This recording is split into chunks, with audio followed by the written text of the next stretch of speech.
podcast where we talk games, gaming culture, industry chaos, and the ever-growing backlog we swear we're going to finish someday.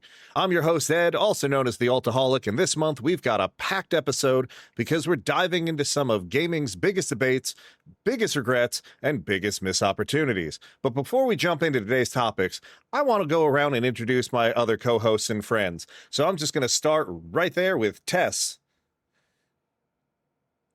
Hi, my name is Tessa on Holiday, and you're watching Disney Channel. No, just kidding. That would get us flagged for copyright infringement. But here at Relaxation Nation, we try to keep things chill and relaxed, and we are ready to talk and yap today. Here we go. Awesome. Thank you, Tess. And of course, Zeno. I am Zeno. This is Mothership, and if you haven't dropped follow, and we will beam you up. We are all about sci-fi, RPG, and yapping, and more yapping. Awesome. Thank you again. Oh, so today we're talking about subscription services. Saving money, or are we spending more? Games you almost quit, but ended up loving or hating. Gaming's biggest what-ifs, and games that would never survive launching today. And our last topic, the sequels we desperately wish would happen. But before we get into all that, it's time for our regular inventory check. So for those of you who have never been here before, our inventory check is what we've been playing this month. So this is the part of the show where we're going to be talking about what's been taking over our gaming lives lately. Zeno, I'm going to start with you.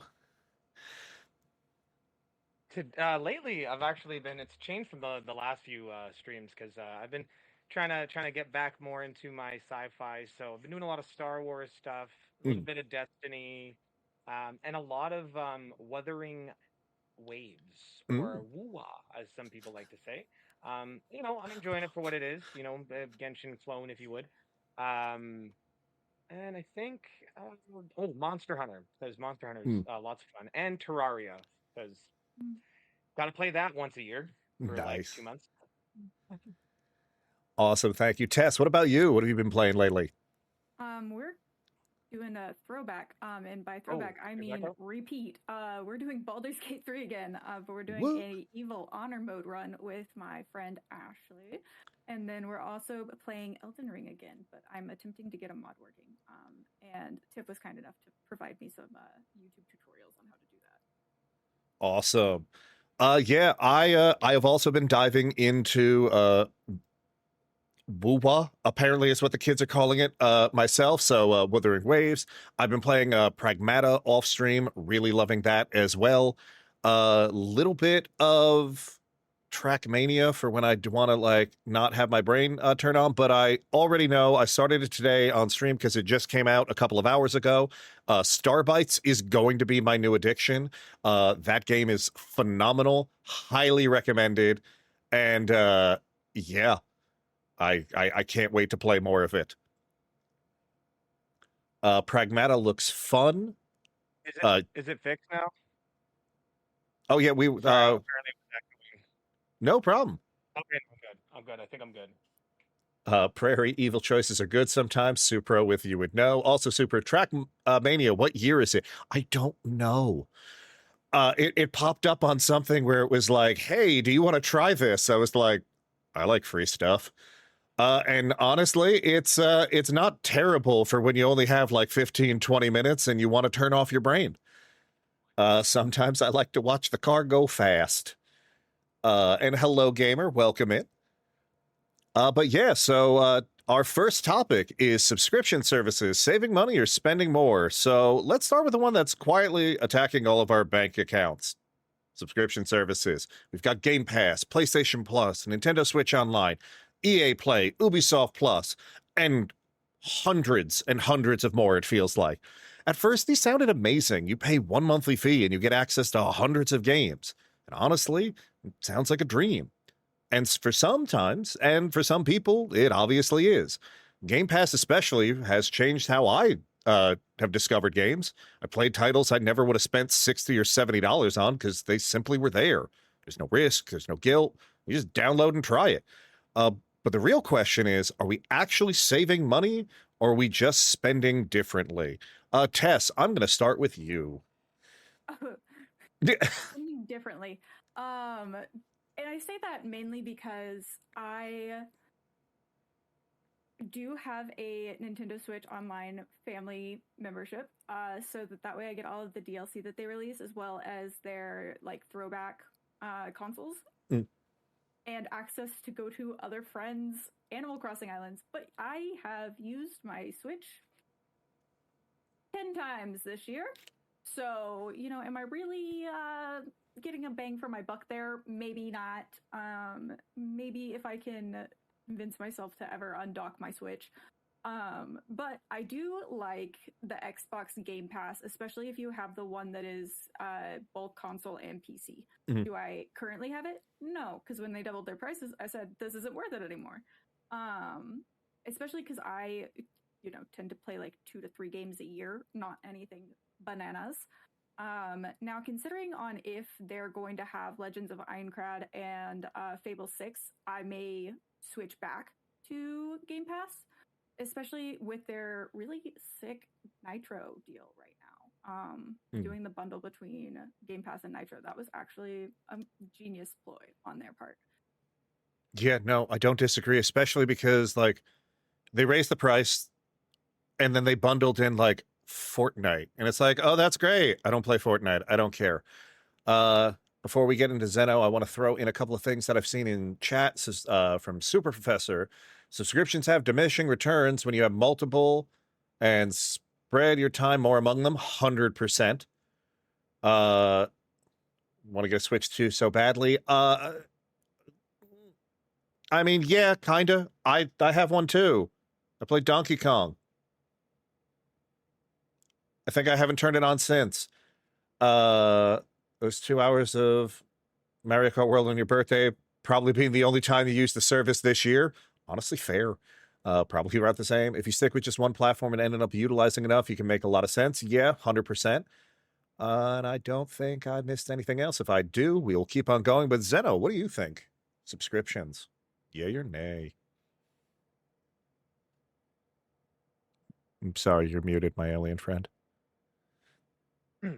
I've come to realize that like a lot of subscription services tend to be like how much time, like Prof was saying, how much time you can spend into every game, like how much can you spread that across, like battle passes. I got the, I think, first and second battle pass for Where Winds Meet, right?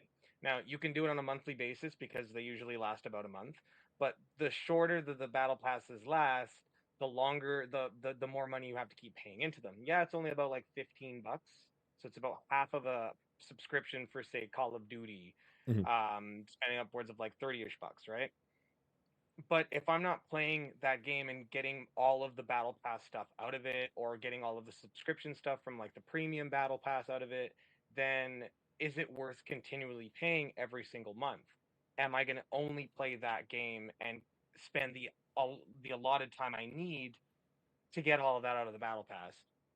So I just kind of realized that, like, if I'm going to spend time in it for that month, and I know I will, I might go and buy a battle pass because I know I'm going to be able to get through that. I have the drive to.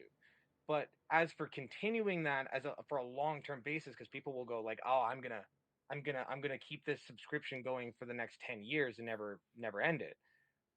That's where things like RuneScape would come into play, right? Like RuneScape, you can make your own money in game to make your own subscription, so you can buy your own subscription through playing, but you have to play all of, like, that's the only thing you can play.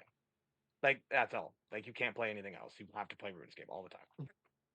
So Yeah. I don't know. It's double-edged sword right now for me. I don't think I'm only paying for PlayStation Plus, and that's about it, I think. Yeah, no, I completely agree with you on that, because that's a big one too, where it comes to, like, I guess battle passes or subscriptions. Because as a lot of people know, I used to play World of Warcraft, and when I was playing in World of Warcraft with that was the only thing I was playing. That was the only subscription I had. So you almost felt compelled to make it worth it, where it's like, well, I can't play anything else, because if I don't log into it now, I'm not getting my money's worth, even though it was like, it equated to like 50 cents a day. You were like, no, I have to log in. So completely understand with that, like the psychological thing. Battle passes only annoy me when they exist on top of a game you have to purchase. 100%. I don't think anyone will disagree with that. It honestly, it's kind of the same thing where it's like, I know we've given Nintendo a lot of grief, but it's you mentioned like Nintendo Switch. I'm like, I forgot I had that because I'm also in a family plan. And it's like, oh yeah, it includes all the DLC. And it's like, yeah, but for what? Like, it didn't include the Donkey Kong DLC. It didn't include the updates to like Metroid Prime 4. It doesn't include like, so it's like, what do I get? Kirby? Do you even get Kirby? I don't even think you get the Kirby one. We get Animal Crossing, yeah. and that's what matters. Yeah, you got like Animal Crossing and the 2 upgrades to Breath of the Wild and Tears of the Kingdom. You didn't even no, thank you. Ritter Sport, I wonder if Steam would ever consider making a Game Pass. Maybe you could choose different categories of games to choose from.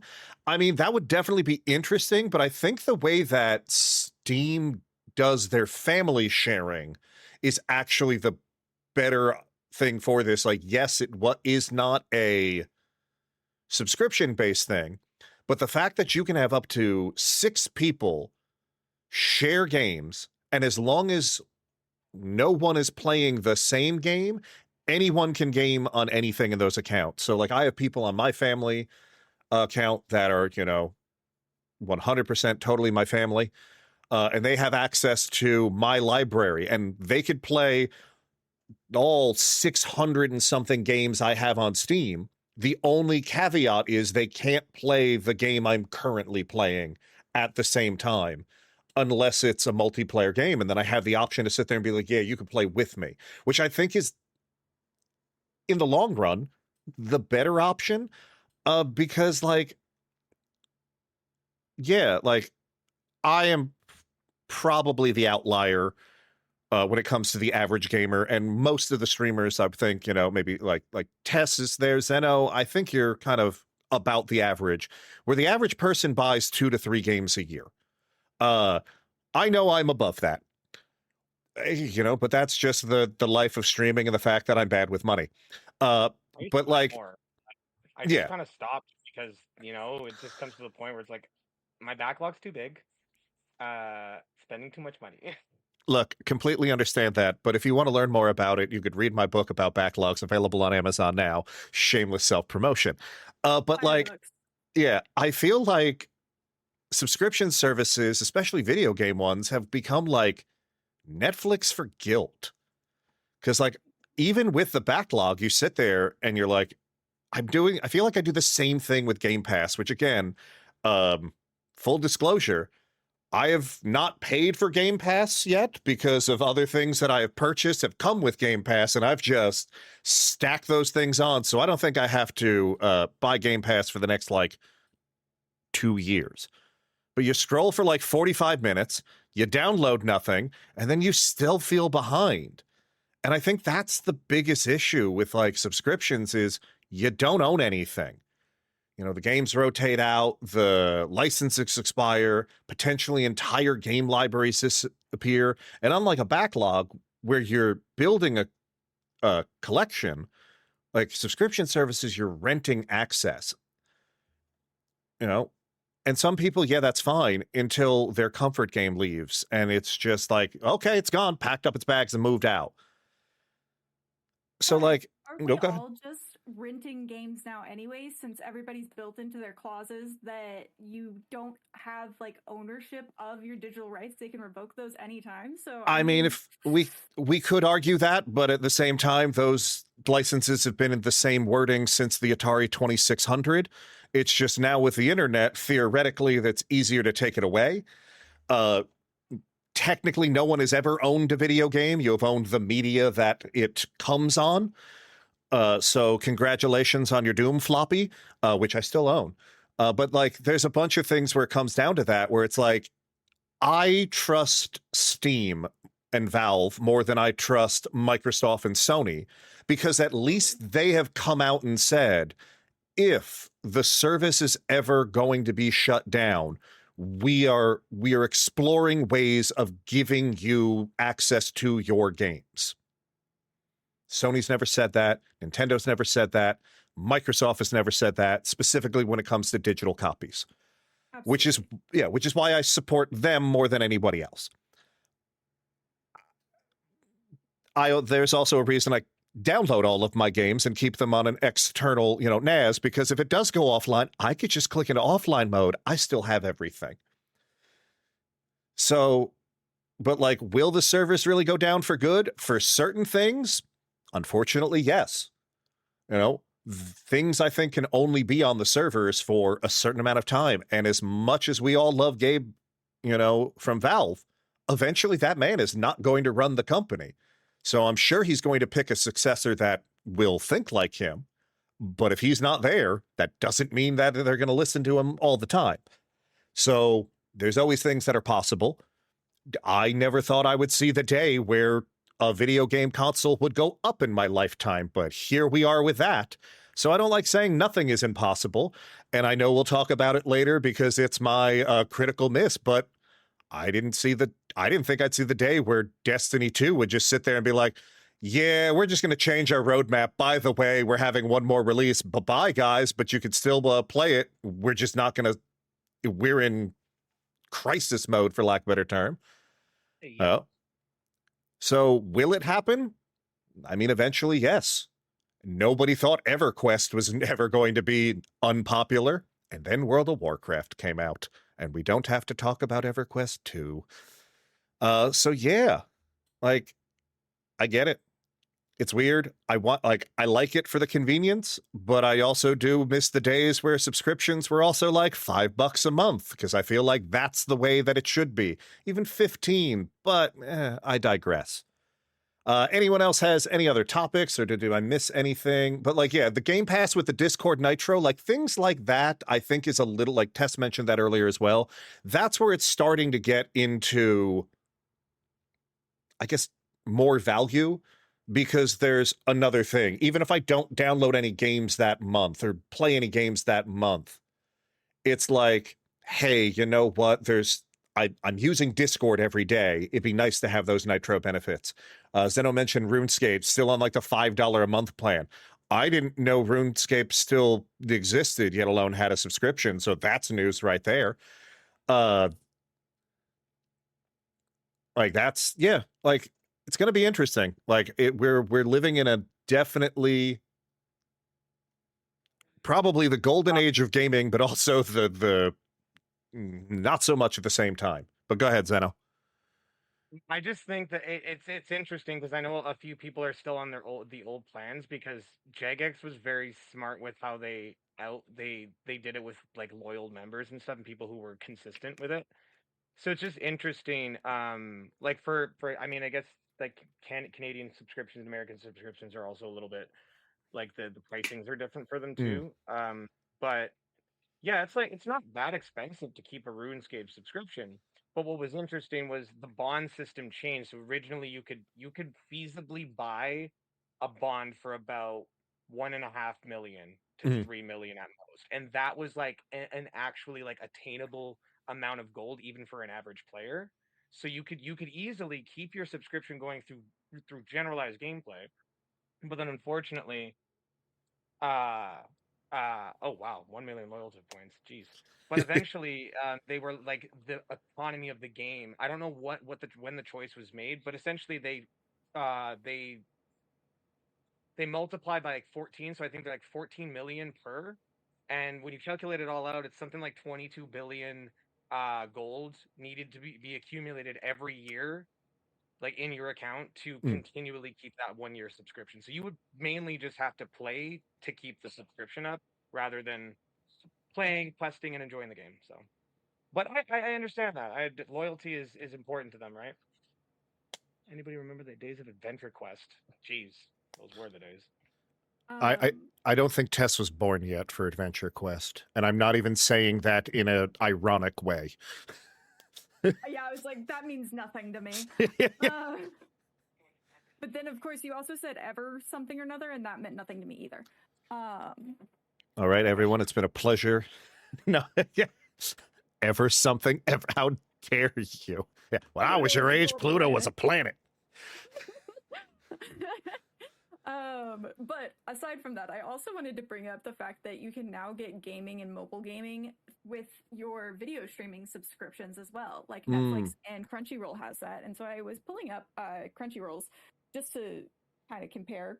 And one of the games that you can get as a subscriber is Forza. And that kind of bamboozled me. I didn't see that one coming because a lot of their stuff is like mobile anime games that you can get or like visual novels, you know. And so I was kind of floored whenever I saw that. But of course, I don't know much about Netflix's gaming. I know they have Fruit Ninja, but that's about it. Yeah, well, that's the other thing where I'm like, Game Pass has always had one of the more interesting options when it comes to it because they always give you the option to buy the games that they have on the service at a discount. So it's like, hey, if you like it, you can end up buying it on a discount. And I've always wanted to take advantage of it. And then I remember that the Microsoft Store is terrible. And I was like, why am I gonna, like, I'm not going to download this thing on a worse experience. I'll pay a little bit more. And then at the same time, I sit there, I was like, well, thank God I'm technically not paying for Game Pass, but it's like, I love the concept and I love like the theory of it. Like, and it would be nice if I could use it on the platform that I actually choose, but it's having it on all those other devices, like having it on like the VR headsets or like a laptop and a tablet and all those and being able to, like, I use a Steam Deck as my, I guess, technically primary way of gaming because I do play on it more than I play on my regular computer now. And there are games that don't run on Linux just yet. And I was like, oh, okay, I could just download the Game Pass app that runs on Linux and stream it through the cloud. And that's been great. So I feel like that's how they're never going to get me to get rid of it. But yeah, Microsoft Store was coded with pure evil intent, and no one can convince me otherwise. I don't even think it was coded. I think it was just born out of like a Cthulhu summon type thing. Yeah. Honestly, probably. Yeah. Looks like Zeno will be back in just a second, but looks like we are going to be able to move on to our next topic. So we've all had that one game, the one where you hover over and uninstall it. Maybe the opening is slow. Maybe the combat feels weird. Maybe the tutorial boss humbled you so badly you had to go and take a walk. And then somehow it clicks. Suddenly you're obsessed. Sometimes the first 5 hours feels like paperwork. And then suddenly you're emotionally attached to fictional people and planning your real-life schedule around side quests. Then there's the other side, the games that you keep pushing forward because everyone swears it gets better, but it never does. And that's dangerous because then you've entered the I've already played 20 hours and I can't just stop now phase. And that's not gaming. That's Stockholm syndrome with trophies. So, Tess, I think I started with you last time. Zeno, it seems like, are you all good back? Perfect. I see some thumbs up. So I'm going to start with you. What is the game you almost quit, but either ended up loving or hating?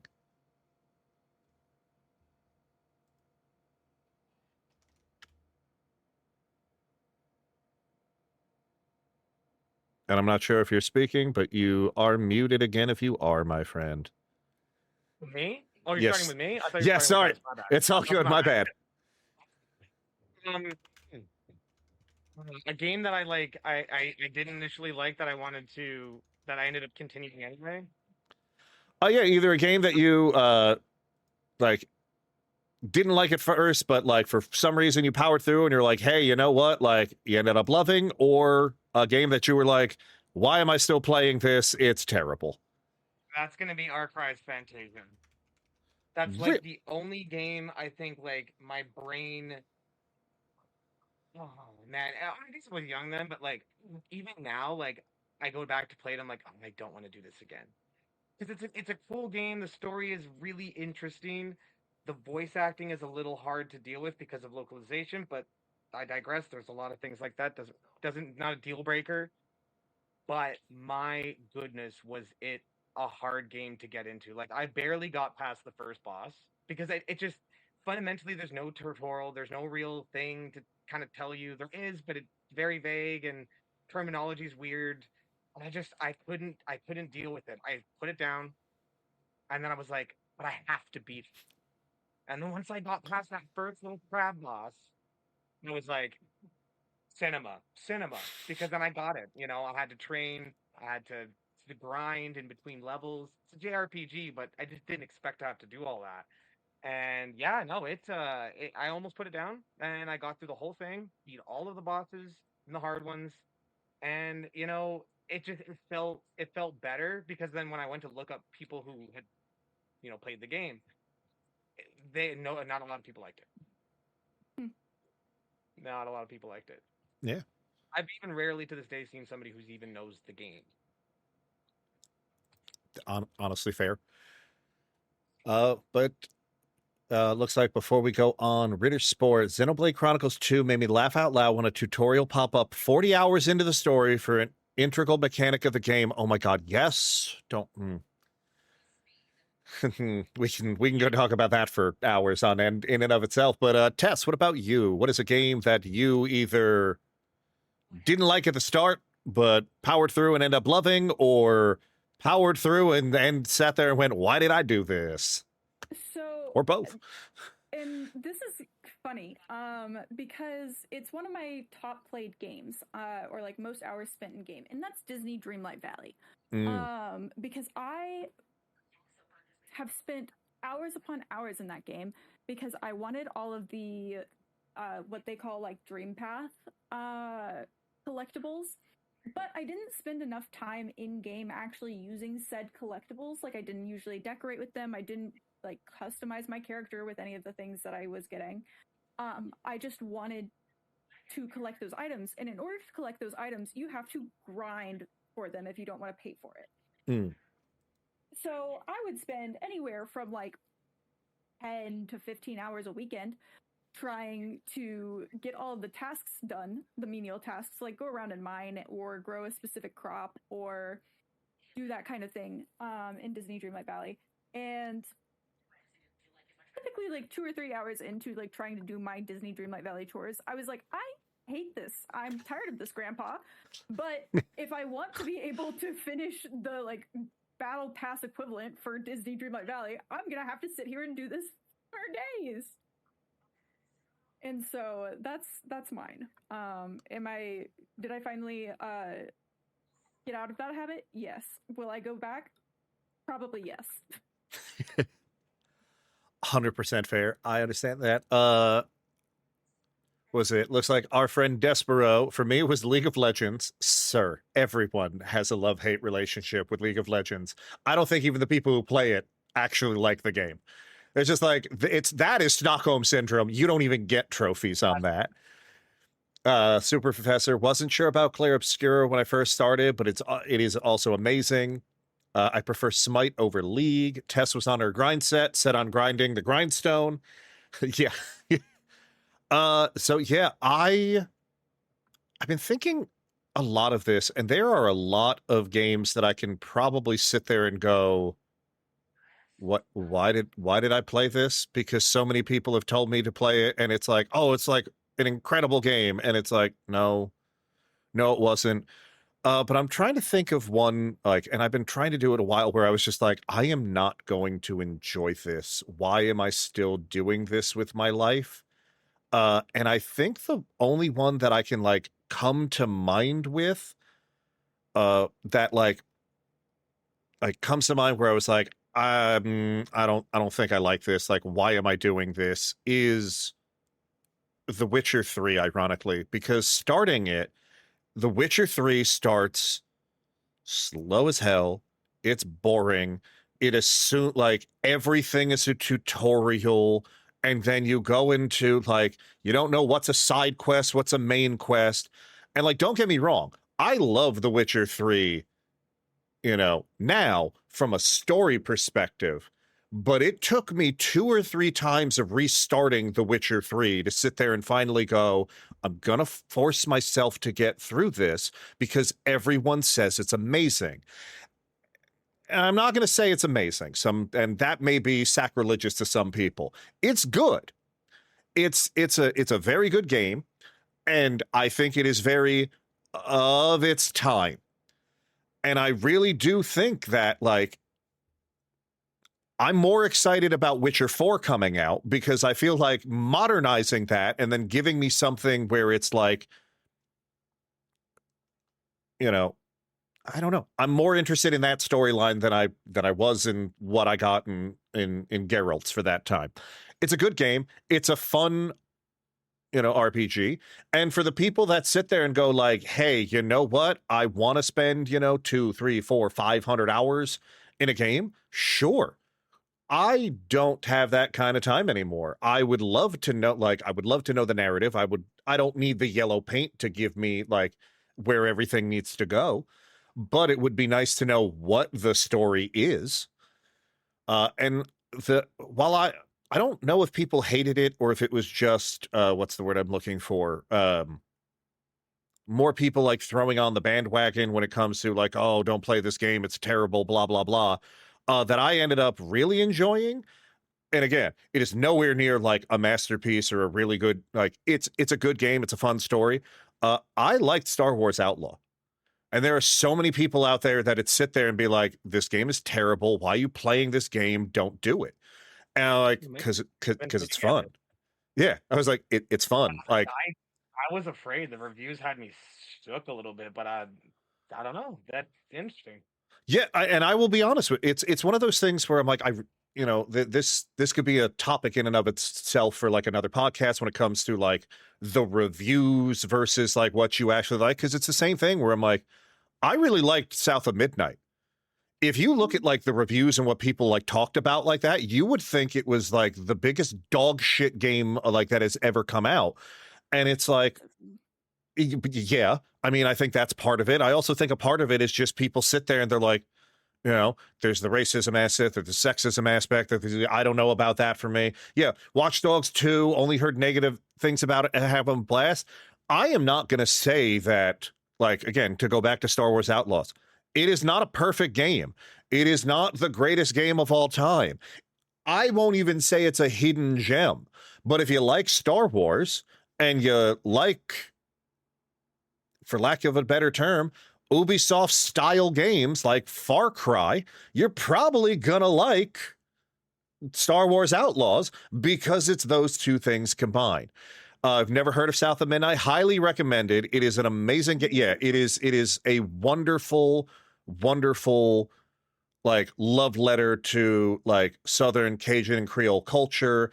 It has a whole lot of hoodoo and voodoo inspiration. It is a wonderful game, highly recommended. And ironically, since we were talking about it earlier, I think it's still on Game Pass if you are a subscriber to it, if you don't want to just buy it yourself. But like, yeah, I really, that's something I'm going to write that down and probably forget the post that I wrote it on. So hopefully I will go back and clip this as well. Because I think that's a topic we should probably cover in another time, where it's like the Metacritic score versus like what it is. Because I've said this multiple times. I will never say it's a bad game as well. I know it's one of Tess's favorite, like Breath of the Wild. One day I'm going to get past the first like 40 minutes. I keep on replaying it because I just go lose interest and then have to restart because I don't remember what I'm doing anymore. And I'm like, I have a stick and I don't know what I'm doing. But yeah, I could go for some beignets. Yes, please. Any other last minute comments, questions, concerns before we move on? Good to go. Good to go? All right, awesome. And again, chat, feel free to throw out your things. I am loving it. Yeah, I have a stick and I don't know what I'm doing. Giggity goo. So this might be my favorite topic that we're going to do tonight. Gaming's biggest what ifs. So, canceled game that you want to bring back, failed consoles, a studio that's shut down that you want to revive. This is the alternate timeline where the entire industry looks different. Because as we know, gaming history is full of a butterfly effect. What if Silent Hills actually released? What if the Dreamcast survived? What if Nintendo and Sony completed their original partnership and the PlayStation never became, well, the PlayStation? What if Anthem was actually good? All right, yeah, that one still actually hurts. But Tess, I'm going to start with you. me, as we have discussed previous episodes, my gaming experience and knowledge was not really extensive until about 5 years ago. So mine is actually going to be about the Adobe Flash Player games that used to exist back in the early 2000s that no longer do. So, a peak example of this is the Lilo and Stitch sandwich stacker from Disney Channel games. I want to go back and play that so badly, but it's just not possible. Neopets has made its revival, and I will forever stand 10 toes down that Neopets is one of the best online games that you can play for free. But I think another really great one that, and this is, you know, Disney's first subscription scheme for gaming was Toontown. Oh, I was like, is she would bringing up love Club to- Penguin? That was next. Because I do miss Club Penguin as well. But Toontown, you couldn't play Toontown without having the like subscription to it. And that was one of the ones that I always really wanted to play. Whereas Club Penguin, you could do stuff for free. It wasn't an amazing experience, but it was still really fun. So that's mine. Bring me the Adobe Flash Player games from Barbie and Mycene and Polly Pockets and Disney Channel. That's what I want. Nice. We've got a couple in chat before we go over. What if Titanfall 3 does not get shut down? Yes, please. I will never forgive Apex for that. So Black Ninja Spider is in my brain. StarCraft Ghost actually gets released. That was actually going to be my topic, but I've got others. Pop Tropico was better than Club Penguin, and if you cry about it, go back to Webkins. No, do not disrespect Webkins. You had me until the Webkins bit. Do not. The gem mining in Webkins alone is superior to all other games. Sure, kids. Is Diner Dash still a thing? I don't know if that might be something I don't know about, because I'm keep reading that as Dine and Dash, and I was like, I'm sure the kids are still doing that as well. What if High Card lasted more than a month? It lasted a month? That's impressive. What if we never get GTA 6? The world may never know. But Zeno, what about you? I'm going to talk about failed consoles because I couldn't stop laughing about it earlier. There's two specific ones. I'll start with the more technical one, and I'll do the funny one after.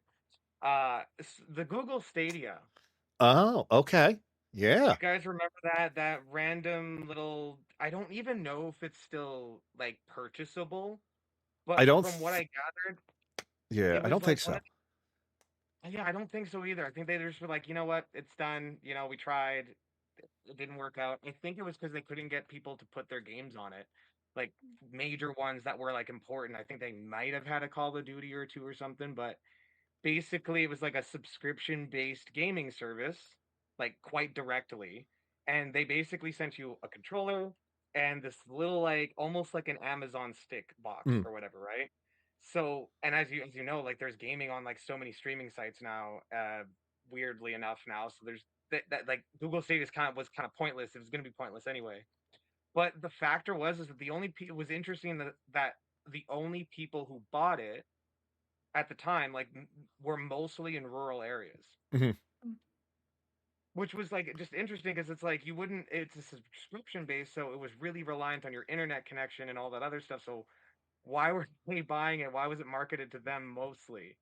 It's just kind of weird, but nevertheless, failed console in general. But the Soulja Boy console. Jesus Christ. I thought you were going to go with the Ouya, so like this is at least a pivot I wasn't expecting.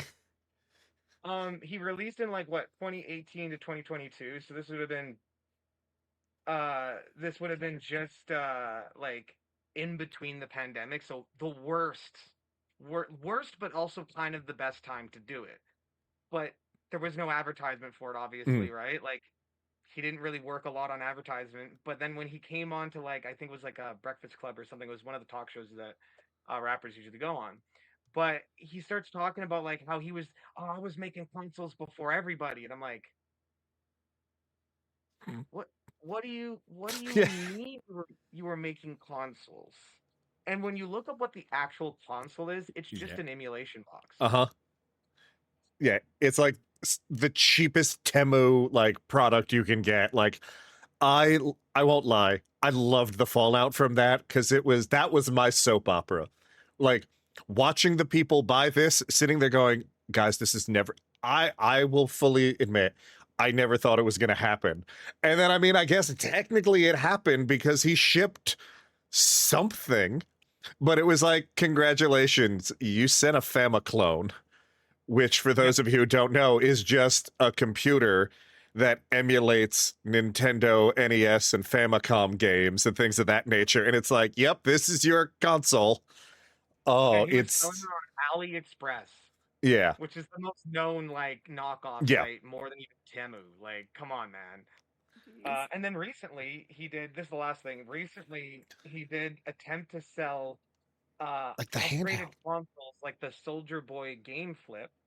Uh, and these devices were also clones of popular legitimate emulation handhelds such as the Retro Rocket Flip. So like Pocket Flip. So he was Yeah. already doing it. Mm. They were bad quality, awkward design, so many audio desyncs. It was literally you're better off getting an emulator on your phone. Yeah.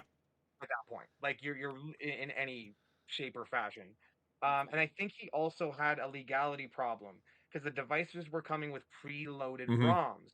So we know there is a little caveat with doing ROMs. You have to Own the source your original ROM. files, yeah. Exactly. So Nintendo, Yeah. Nintendo,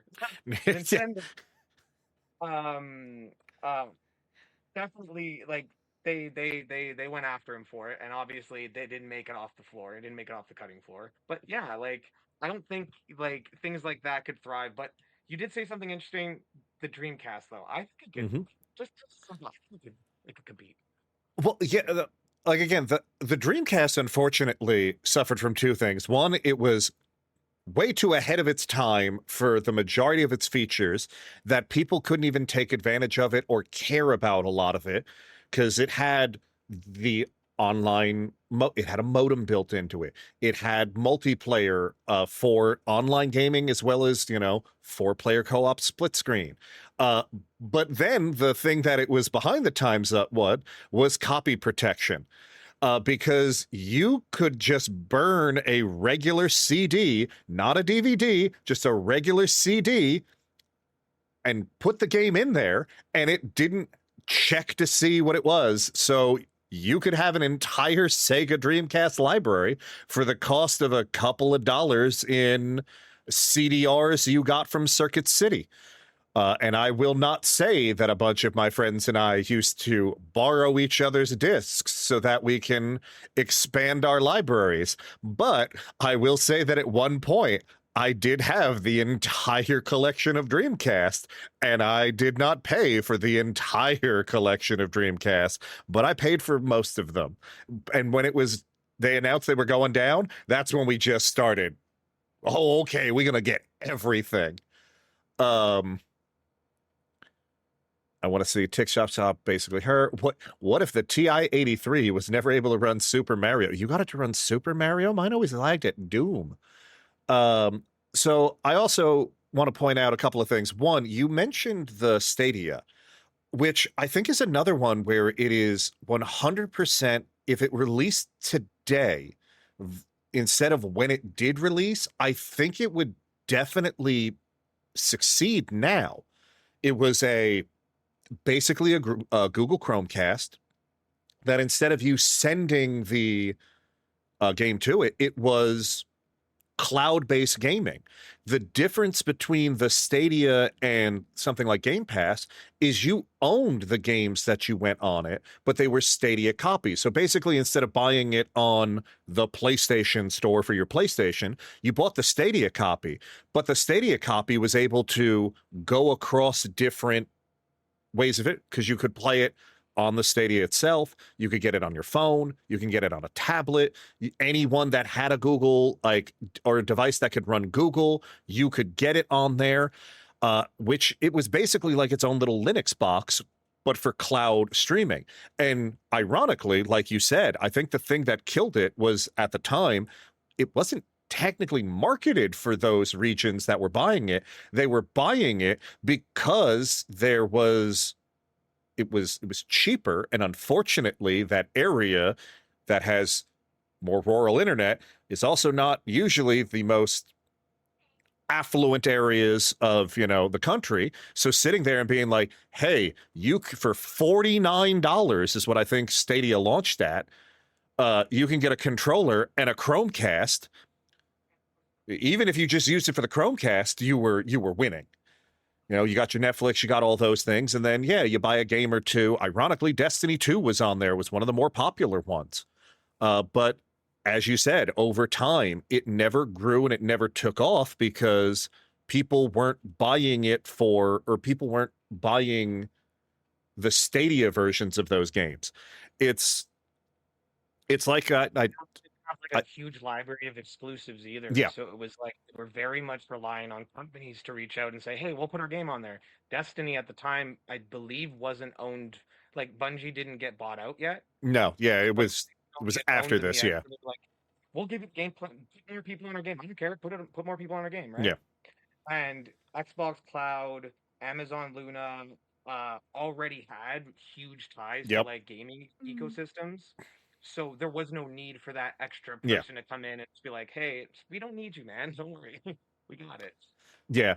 Like I said, I think if it launched today, where consoles are going up in price, even if they sat there and was like, hey, it's $100 and it's just cloud-based gaming, I think people would sit there and be like, oh, well, that's basically like we mentioned before. Well, I own my games, it's cloud-based, but I don't have to own the hardware for it, which we could probably argue that in potentially a decade's time, we might see consoles being cloud-based machines that a server runs, rather, so that way you don't have to worry about it running locally.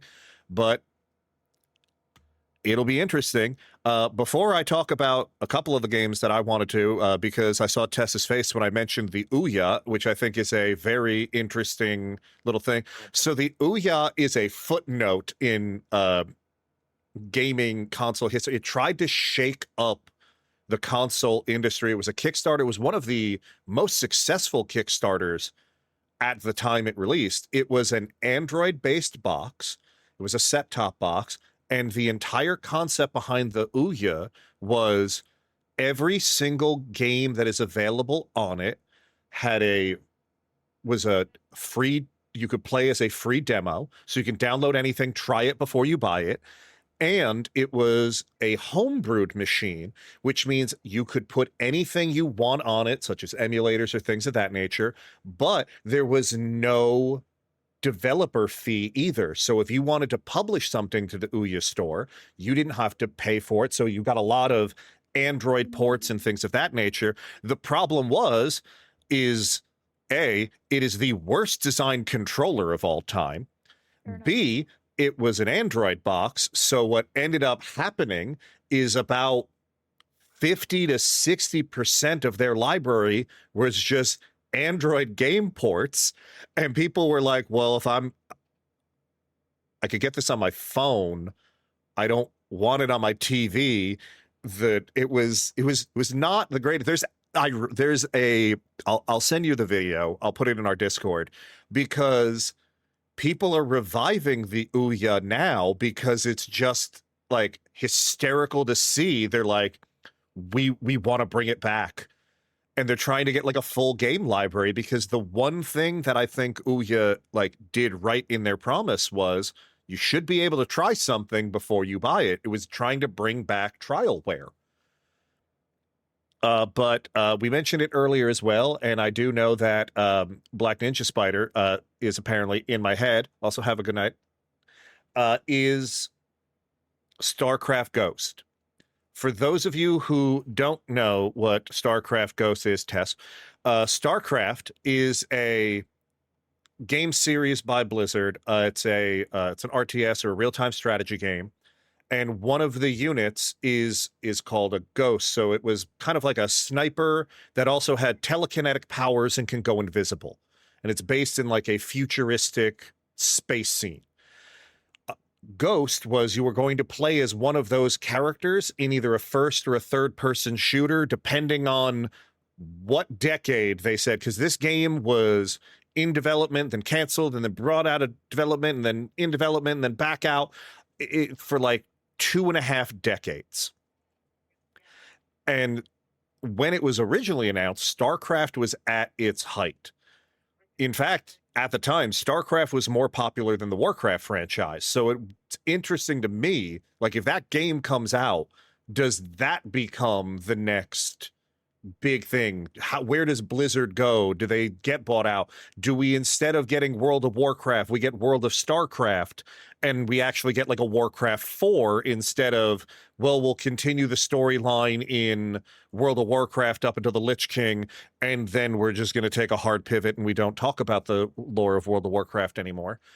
But another one that I was like really interested in, that is more recent, which some of you may have heard. I don't know if they've ever officially or even unofficially announced what the name of the game would be, but Ubisoft was working on an Assassin's Creed based in the United States during the Civil War, where you actually played as a black assassin, like going up against the Klan. And I thought that was an incredibly interesting concept, and I can understand why potentially there was rumors of why it was canceled and things of that nature.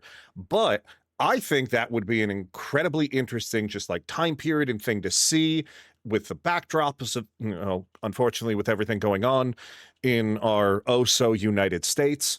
Yeah, I could see why we don't want to throw something out there, but I would love to play like an Assassin's Creed game in a Civil War period. How did they get over here? What is going on? How does it move from like these things? It's why I'm also really excited about the upcoming, I think it's called Hex, or that might just be a code name. Like there's a new Assassin's Creed game that they're claiming is going to take place almost like a South of Midnight style thing, where there's going to be witchcraft and hoodoo and things of that nature. So I'm really interested to see what like that will be. So it's like, did part of this pivot? Did the original Civil War game become this one? They took some things of it, but like, or is it like, I want to live in the world where I could play an assassin and kill Confederates? I won't lie. Assassin's Creed Liberation. Okay, is that Despero originally? And then Ritter is telling me yes, it's codename Hex. I was going to be able to run with the clan now into press. Very hopeful that it's good. Takes place during the Civil War. Okay. Black Ninja Spider. Yeah, I remember. We also had the Adwell DLC for Black Flag. That was basically, it wasn't in America, but it was basically a black assassin free. Like the objective was to free slaves. Yeah. And do other stuff that you would already do, but like you were essentially freeing slaves. Yeah. Which is interesting. But I see what you mean. The Civil War would be civil. Yeah, I want to see Ubisoft's Assassin's Creed take on Abraham Lincoln, because we've already had things like Abraham Lincoln Vampire Hunter. You give me Abraham Lincoln like us, you know, assassin. Hell yeah, I'm in.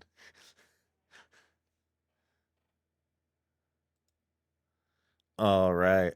See, I've never played any of the Assassin's Creed games, or even have like any sort of concept of what the gameplay looks like story-wise.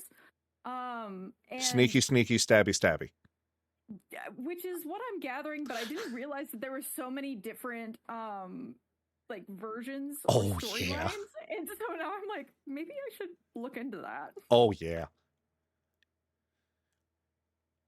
There's like a whole like recently it's come to a big magical perspective, so that's why they're kind of leaning, I think, in that direction now. But yeah, no, story's pretty extensive. Yeah. Nice.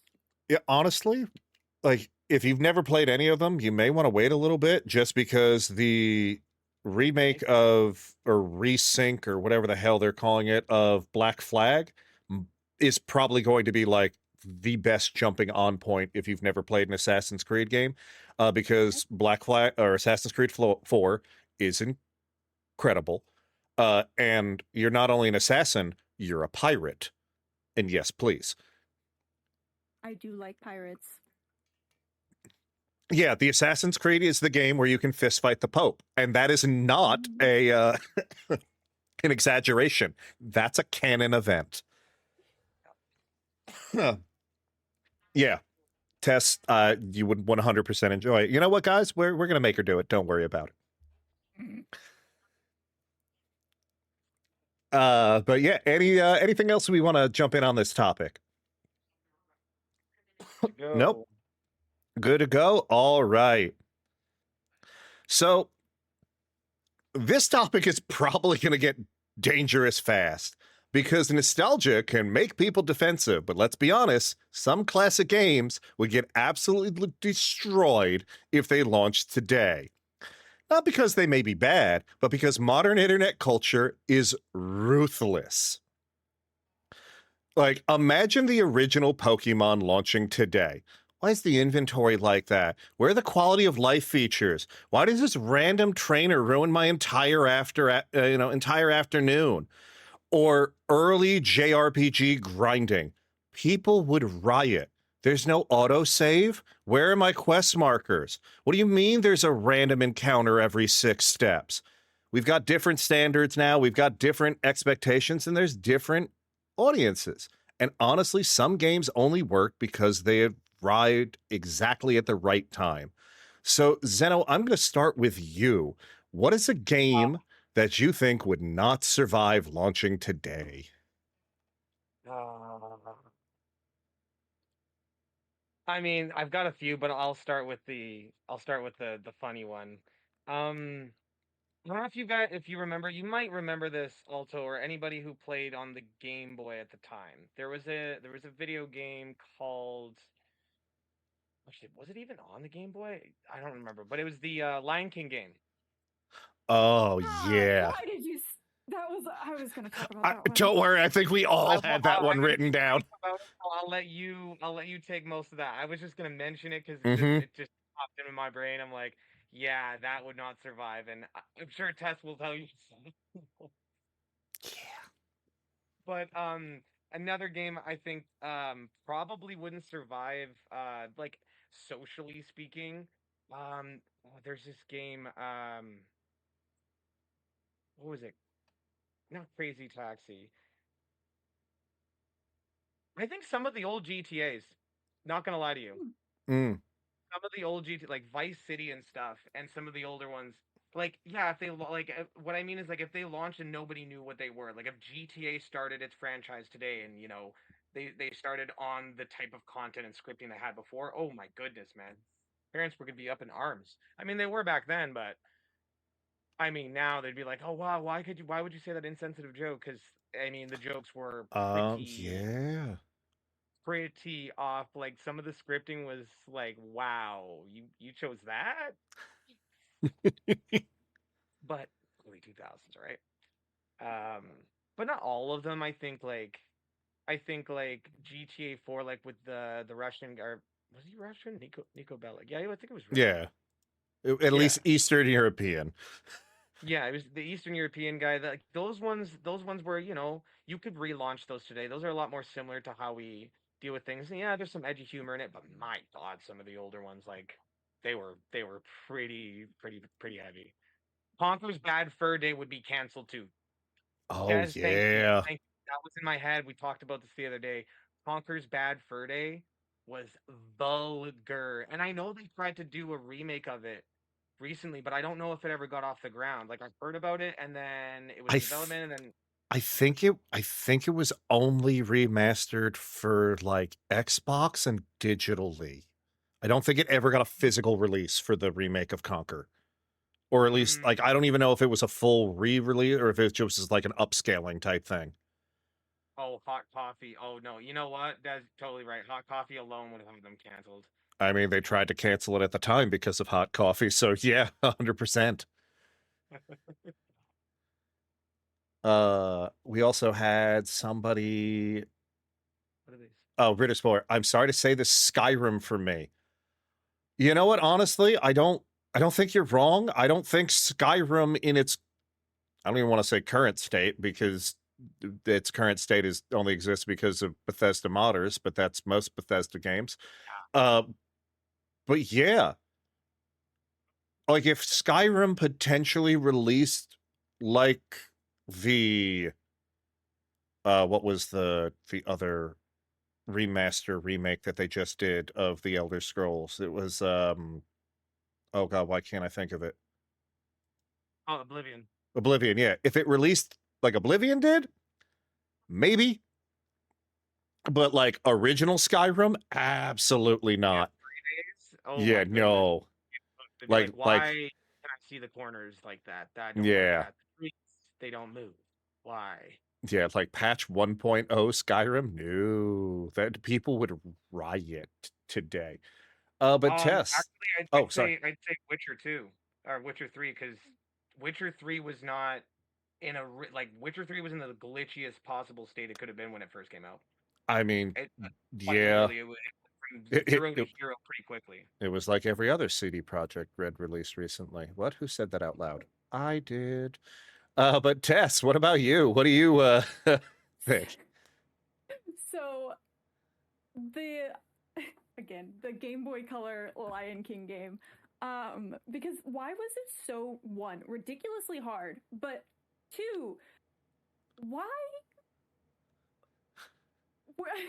the character design Rentals. for some of the characters, yes, it was just questionable. Yeah. But I could never make it past Zazu, so that was basically just like a rage bait game for me.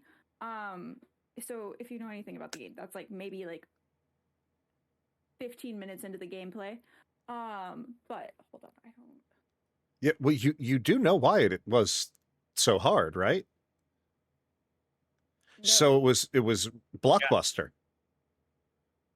Yeah. The publishers did not want people to be able to beat it in a single rental period, so they intentionally increased the difficulty after a certain point, so you'd either have to A, rent it multiple times to ergo offset the cost and make you spend close enough to owning the game that it would be a sunk cost fallacy that you would just go out and be like, fine, I'm just going to buy it, or more people would rent it because they would think of it as a challenge. But yeah, it was literally rentals. They didn't want it to be something that you only spent a fraction of the cost on it for.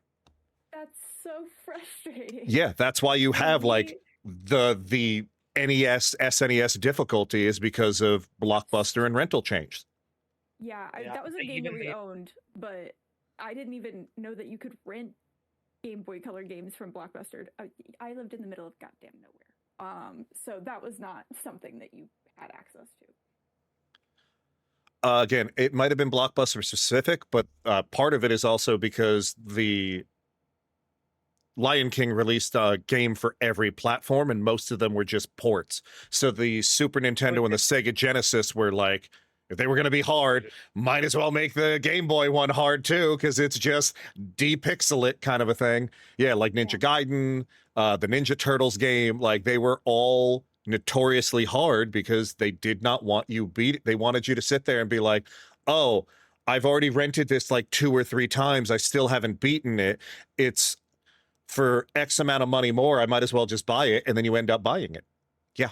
That's infuriating. It is, but unfortunately brilliant. 5-year-old self. Yeah, unfortunately. But no, I got so frustrated over that game growing up, and it was hours just like restarting the game because it was one of the ones that didn't have like save points. So it was like you got to do it in one run.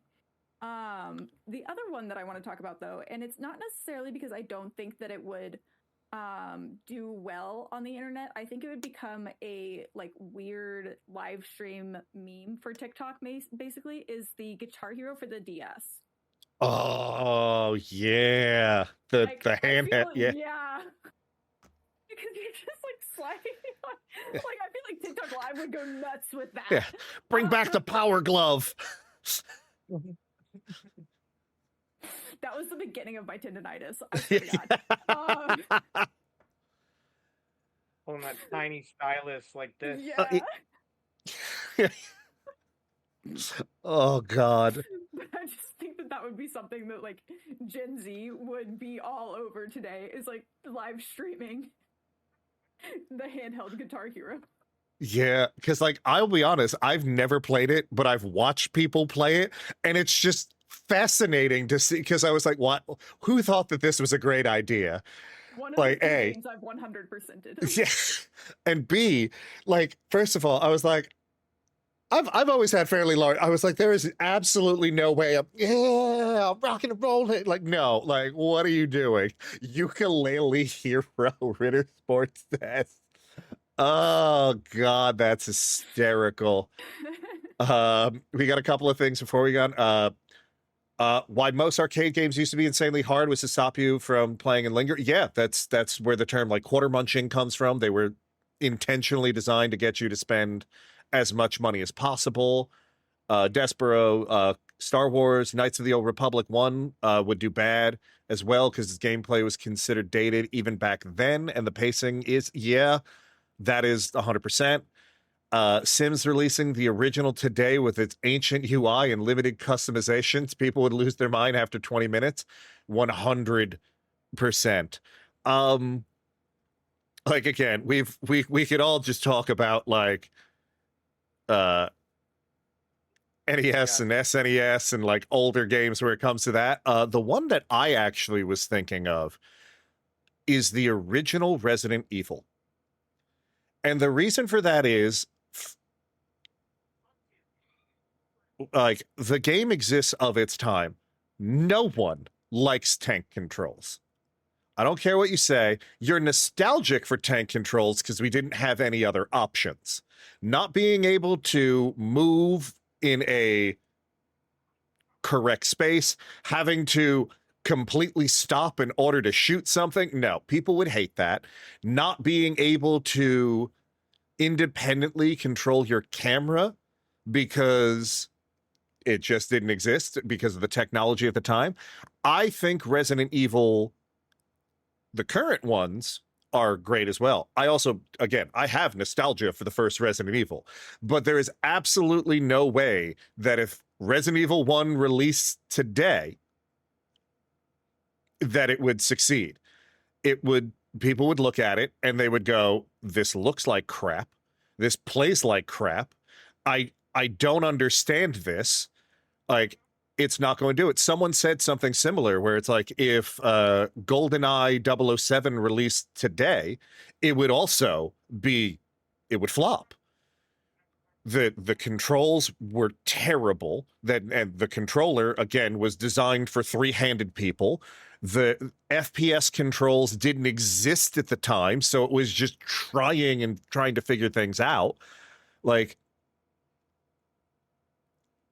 yeah, I'm still searching for an X-Men game that scans a card to play the characters like Skylanders, and you know what it is. Oh my God, the one from the Mattel console?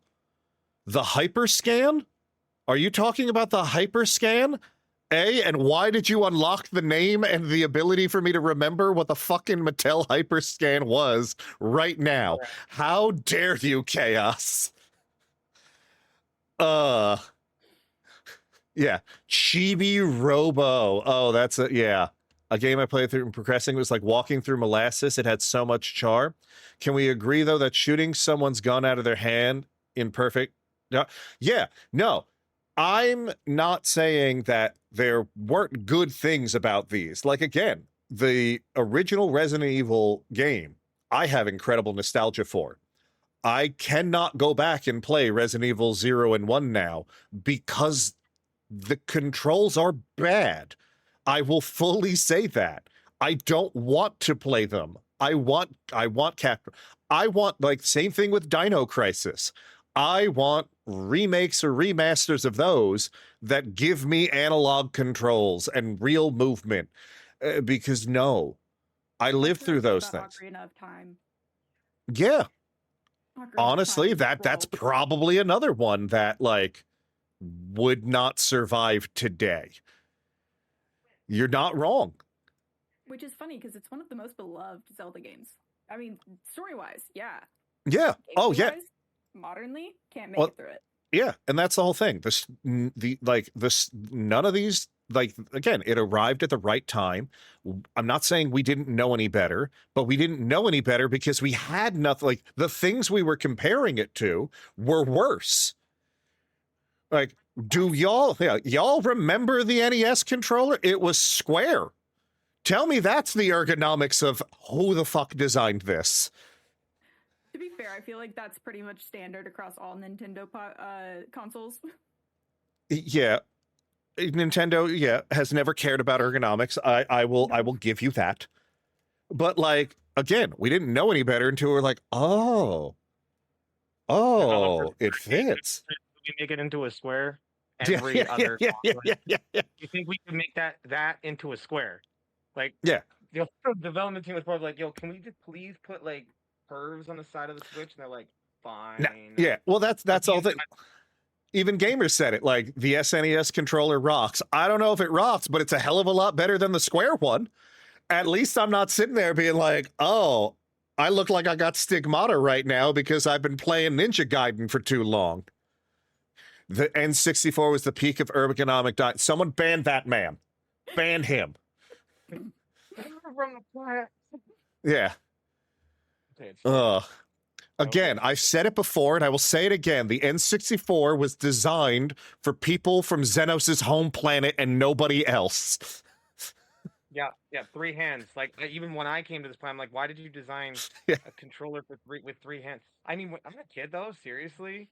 I looked at that controller and I was like, video games?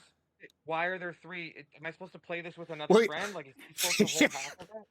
Yeah, because you either do the wide stance, you do the itty bitty one, or you're going the other way, or you're doing the palm thing because you're trying to win at mini games, and everyone knows what I'm talking about there. Played one football game, found out that you could like skip run, and it was like a broken mechanic in this old N64 game. I found out one day, and then my sister and brother they never wanted to play me again. Because it's just like a weird thing they never teach you, and you use the other side, the side that you normally are not supposed to use, and they don't tell you not to use it. They're just like, yeah, this exists. Yeah. At least the N64 controller can be held in some fashion, unlike the massive brick the Jaguar controller was. Good God, yeah, that's a thing. That's another memory unlocked. I had to buy the N64 controller specifically to play Perfect Dark and GoldenEye because no other controller feels the same. You're not wrong, because again, those that somebody who said the thing about playing Despero Ritter Sport. I played the 3DS port as a kid and I couldn't get into it. Yeah, because they didn't change the controls. They just were like, we'll put the N64 controls on here. And the N64 controls were, again, designed by a fucking madman. Like, we're going to have 3 C directions and an A and a B button and then a Z and a ZR and an L and an R. Like, good luck, kids. Here's one analog stick and a D-pad, and they're nowhere near each other. I like, that is one of those things where I'm like, do you ever see like when people give like small children a piece of paper and like try to explain something to them and be like, draw what I'm explaining to you? That is sitting there and being like, I would like you to draw a controller for me. Like, that's what that is. That is controller by child committee. GameCube controller though was peak. GameCube was great. Everything was like flickiness. Yeah. Everything. Honestly, yeah, I will say, like, again, not that it's like a topic, but like GameCube and then the Xbox 360 controllers, peak of ergonomics. Oh, thank you, gamer.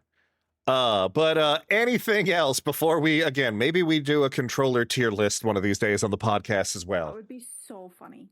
Yeah. If you guys want to cause everyone hated the Duke Black Spider. The first Xbox controller was the dumbest thing on the planet. It was like this big. Had black and white buttons. Nobody knew what they were for. Yeah, A, B, X, Y, black, white. Remember Yeah. the vibration rumble packs? Uh-huh. Oh, God. And they transitioned that to Xbox, and Xbox was like, you know what? We'll just forget that. We'll change it on the next controller designs. Yeah. But this is, if I am not mistaken, our last topic before our closing thoughts. But this is the one where I think we as well as you guys in chat might have the most fun. This is the emotional damage topic. Games that deserved sequels. Games that we're still waiting for. Games where developers looked us in the eye and said, maybe someday, and then vanished. There are so many. Tess, I'm going to start with you because I know your answer is Lion King 2 for the Game Boy Advance is what you want. Absolutely. That's just, I couldn't ask for anything more. No, actually, and this is going to be one of those things that it's like an uncommon take, I think, but I would really love to see a Scooby-Doo game on the Switch because they made a ton of Scooby-Doo games for like the Game Boy, Game Boy Color, Nintendo DS. Why can I not have one on the Switch, or at least port them over to the Switch? Like, come on. I also, back there in my little container on my board, is a copy from GameStop purchased Scooby-Doo games for the DS and the Game Boy Color, which I no longer have consoles for. By the way, so I couldn't even play them if I wanted to. But anytime I see a Scooby-Doo game, I'm like, I gotta have it. Ruh-roh. Ruh-roh, indeed. Also, until last year, my answer absolutely would have been Silksong. But because it took 7 years to get the Silksong sequel, so yeah, it was rough. All right, Zoinks.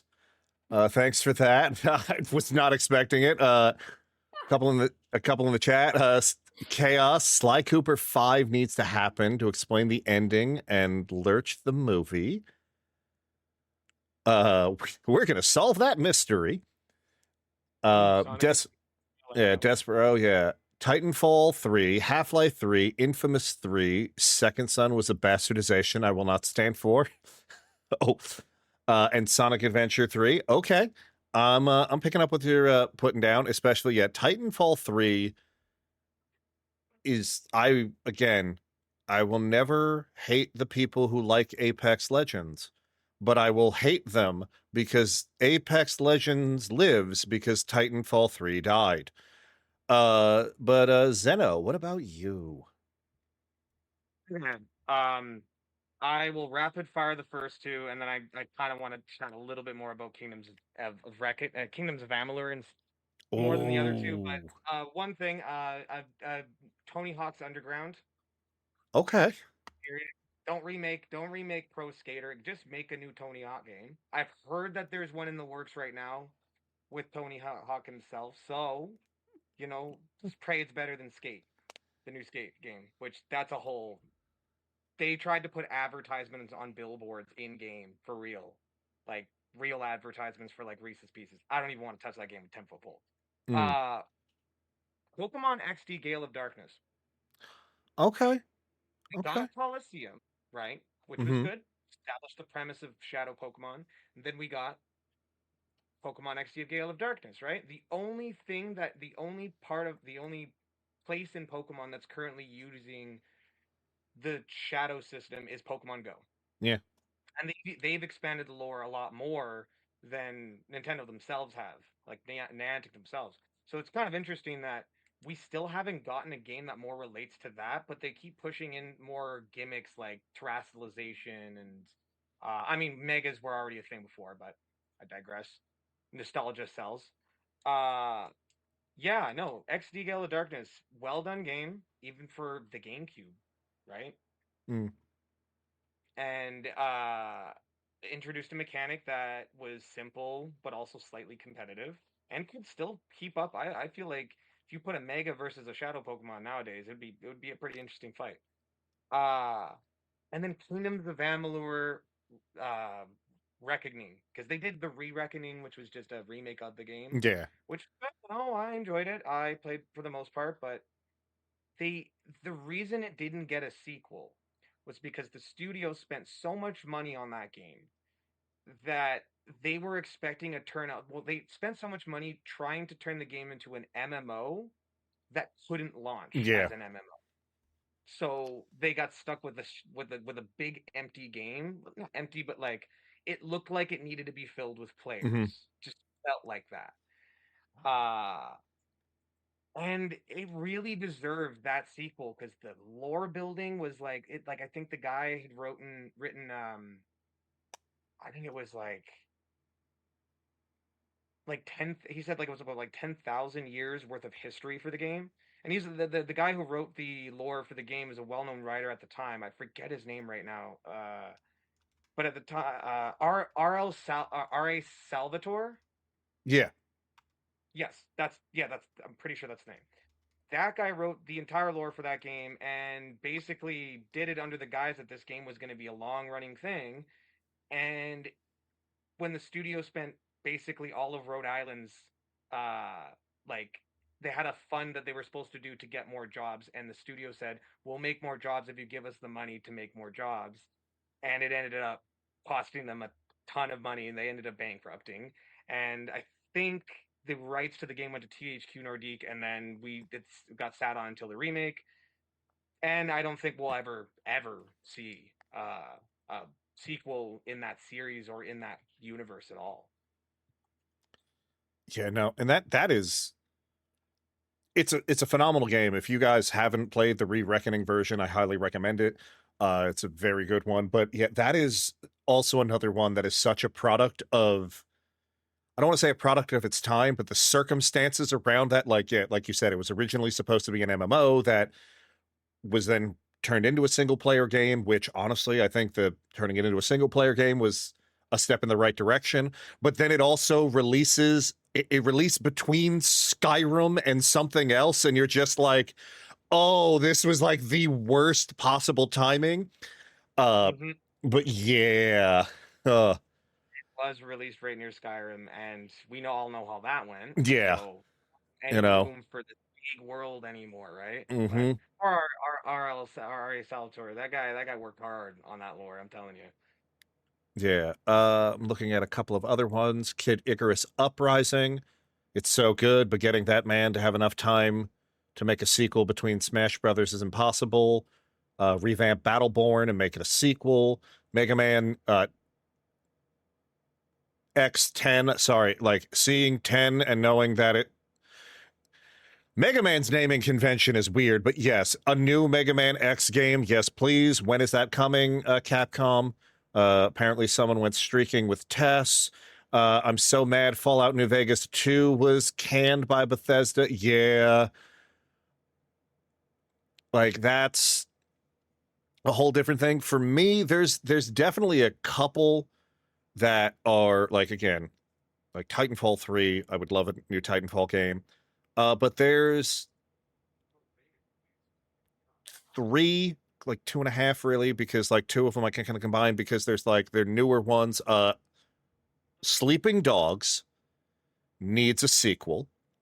Sleeping Dogs is a for those of you who don't know, it is a like Hong Kong.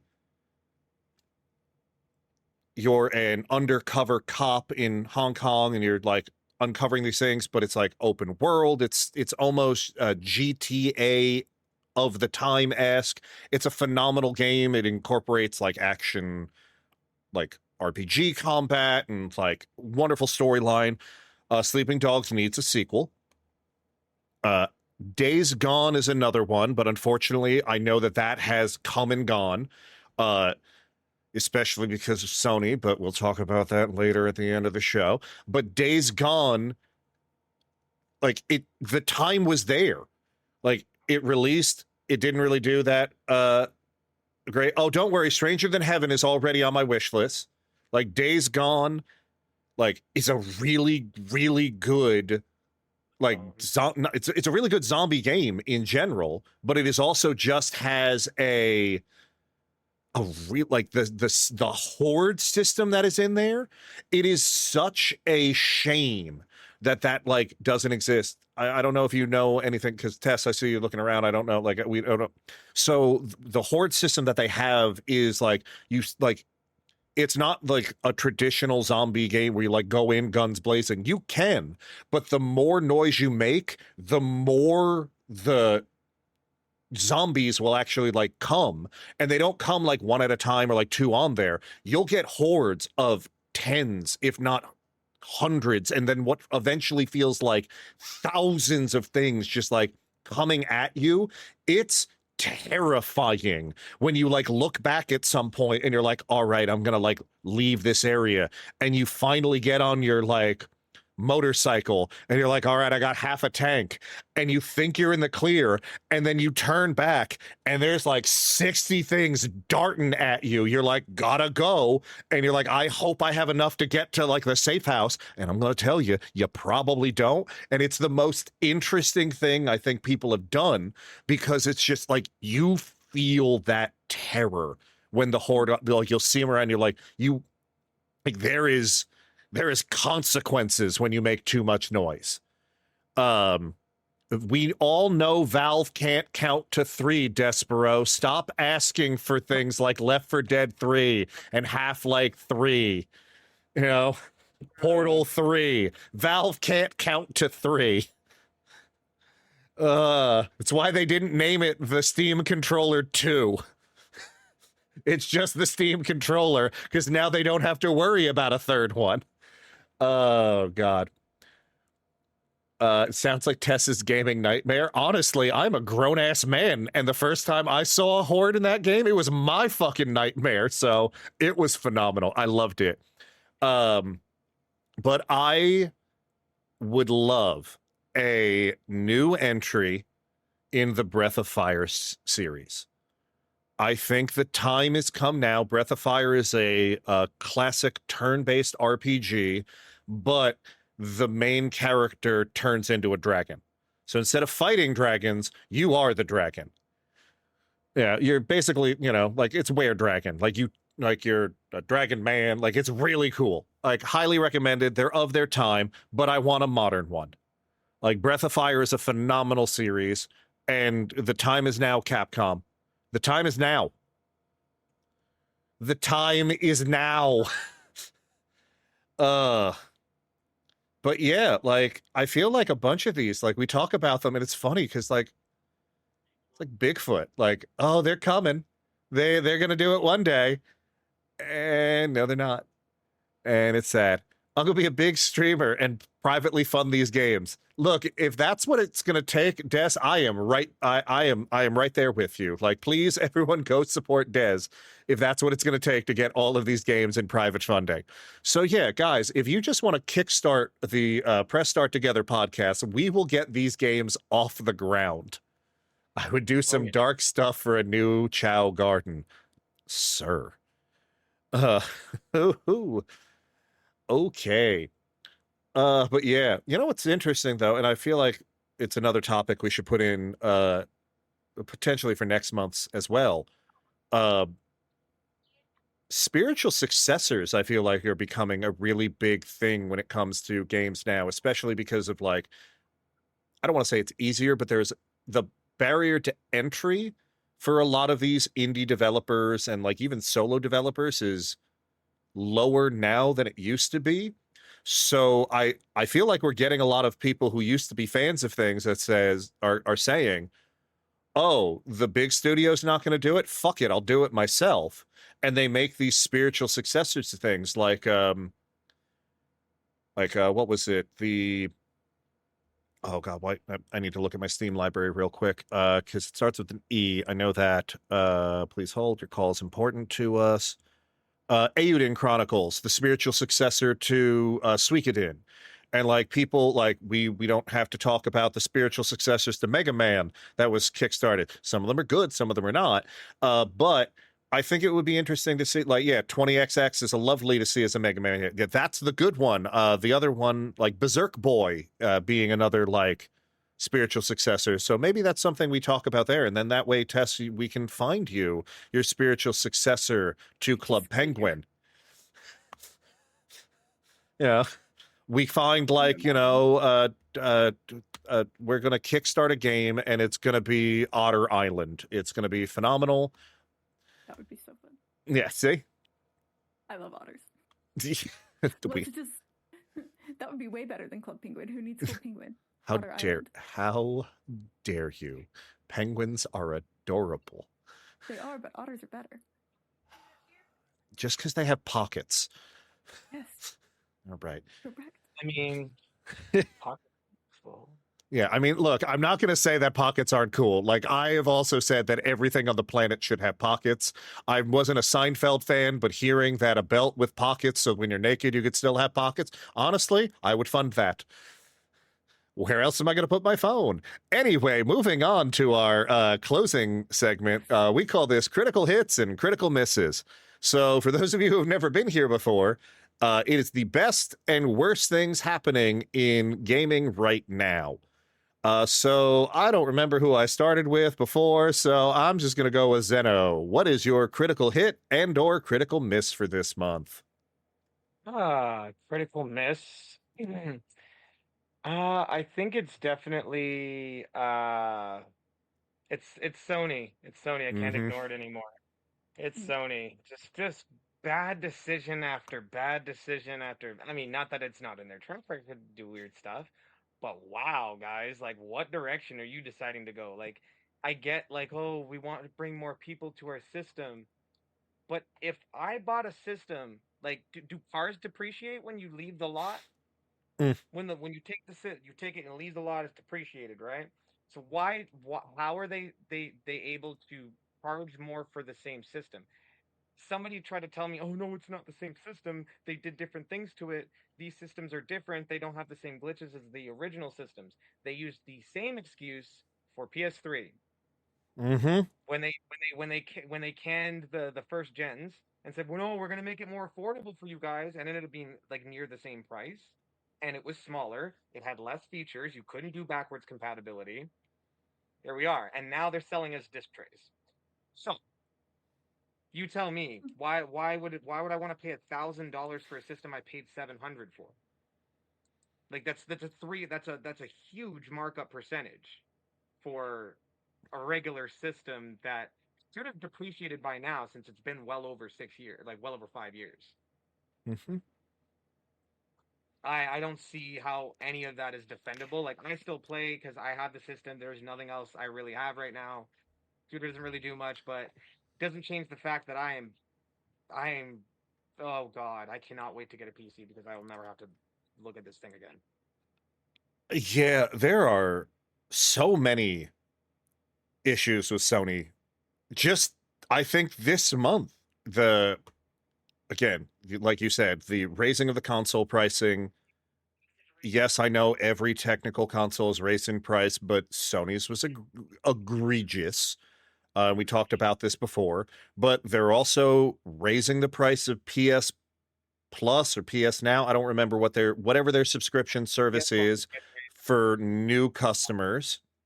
And they haven't officially announced it, but the rumor that they are no longer going to be publishing single player story based games on PC anymore is looking like that may be truer or more true and more true every day.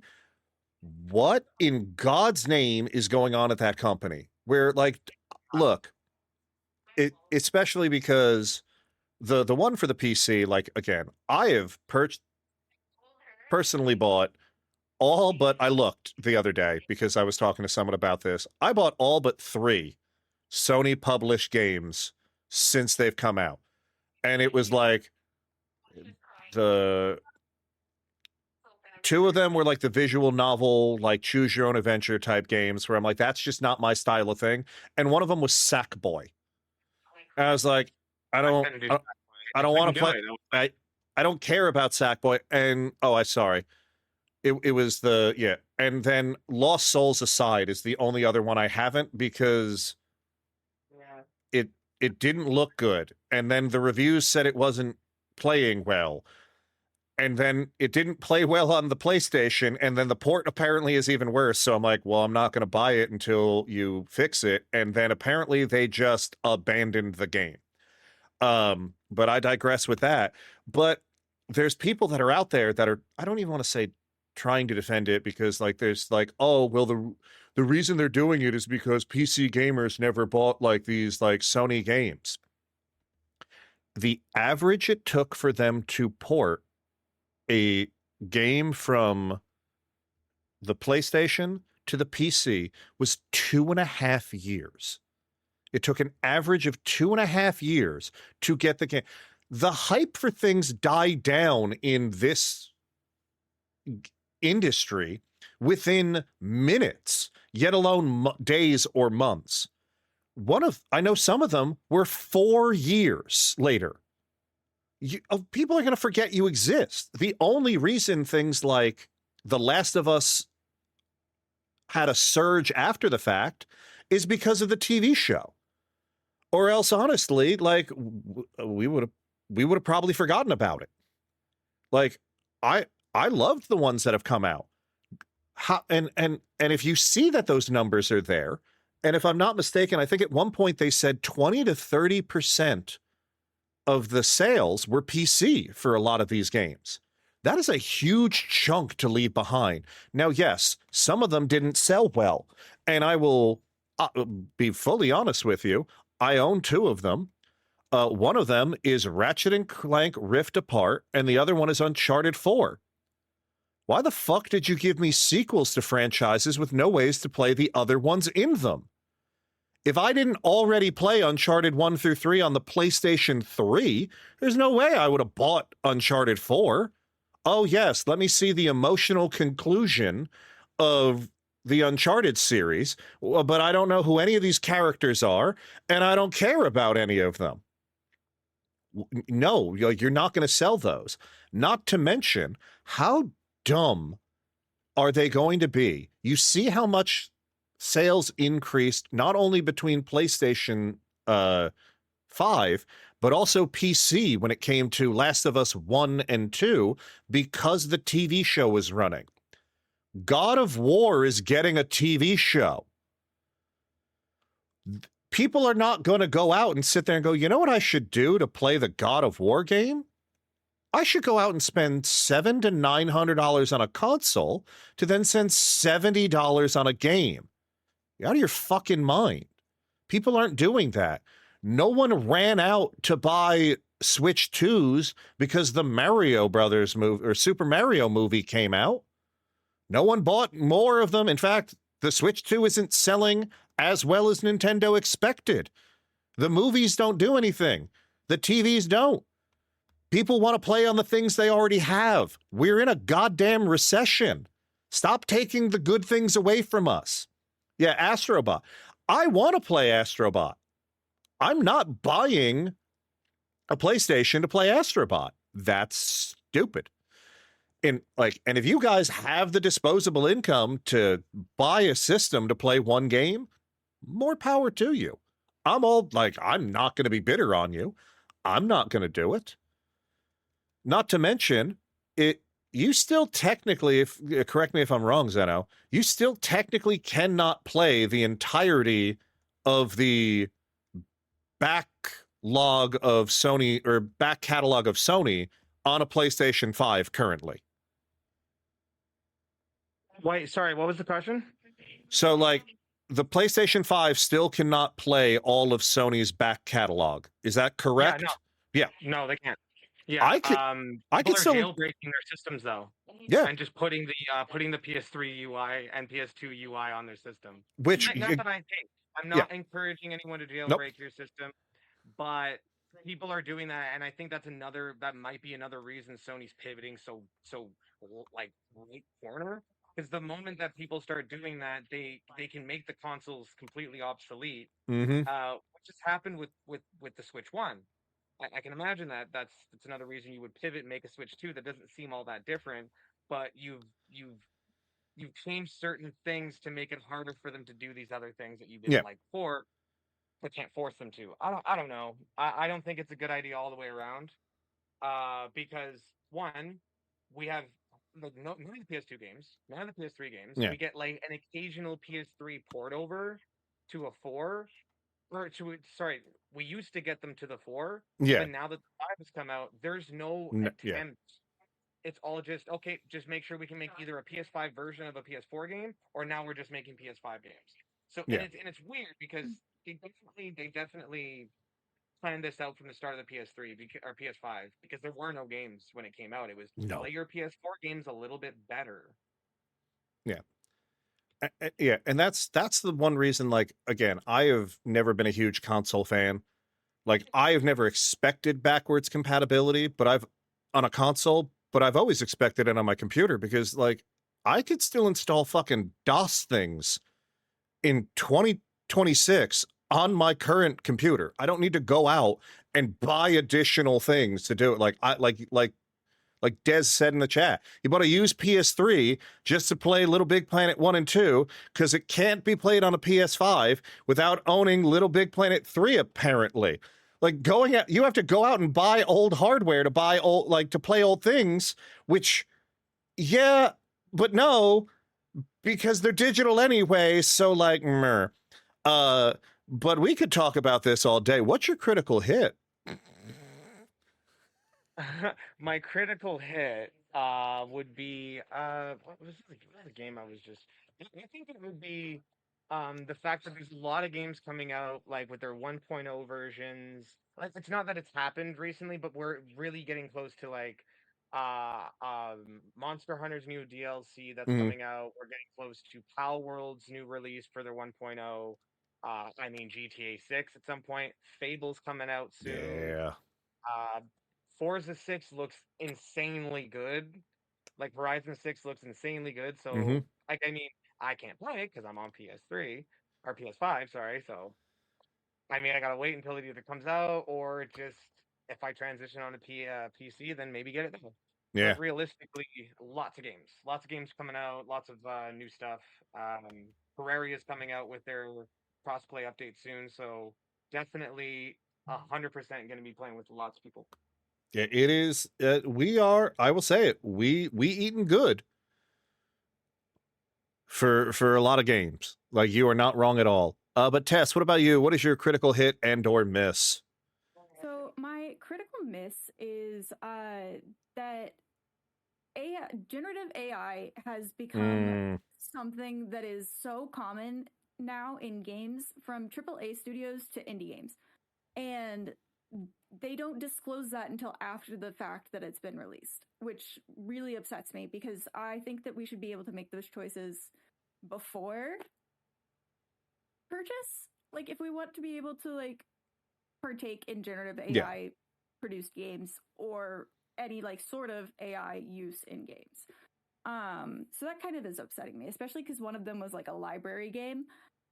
One of the more recent indie ones, it's like a cozy game. You're a librarian and you go and sort books, and that just is so rude to use generative AI in a book about creativity. Like it just is. Yeah. But my critical hit is that there is the Wholesome Direct coming up on June 6th, and I have a ton of friends that have been co-streamers, and there's actually somebody who's going to be in the Direct itself who is like one of the presenters. And cool. It's just really exciting to get to see so many different creators promote Wholesome Direct because it's just so fun. It's one of my favorite directs that we see throughout the year.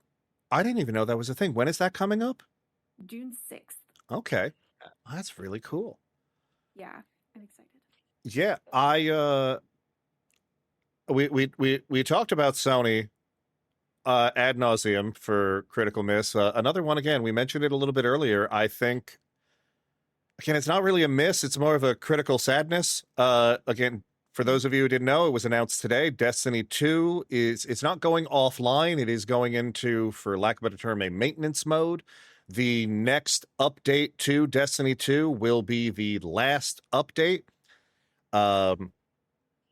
I mean, I've it's been been, saying this for months that they were sunsetting Destiny 2, and yeah, nobody believed me. I saw the it's, signs.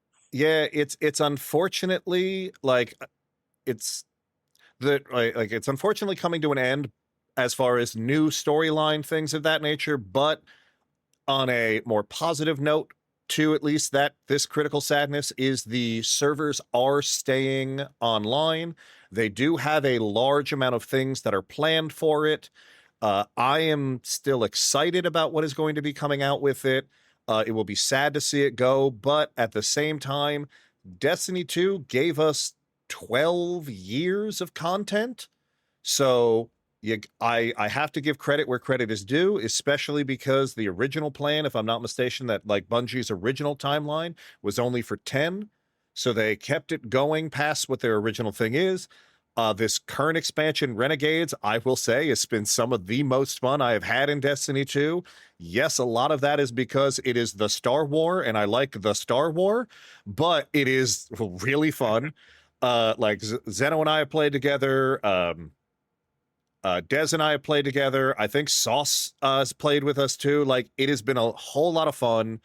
And honestly, the fact that I don't have to worry about like rushing to like oh my god, the next and last content update is like, I think it's, did they say it was June 9th or July 9th? It's coming up. It's on Bungie's website, unfortunately. Well, no, it's fortunate that it's on their website. Again, it's unfortunate that it is ending, but the fact that it will stay up longer and it's like, hey, it's still going to be here. You could still play. Like, we could still have these good times, and it's like, I'm okay with that, where it's like, hey, if in December we want to go play Destiny, we still can. It's not Anthem, where it's like you have until this date, it's being shut down, goodbye.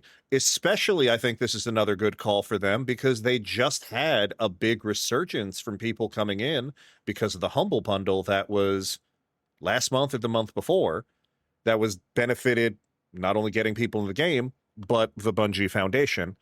And as far as critical hits, I agree with you a lot when it comes to a bunch of the games coming out. The one that I am most excited for, other than Starbites, which came out today, is IO Entertainment's return. It's 007 comes out in a couple of days. I want to say it comes out, it's either Tuesday or Wednesday. It comes out very soon, but I am never going to tell people to pre-order games.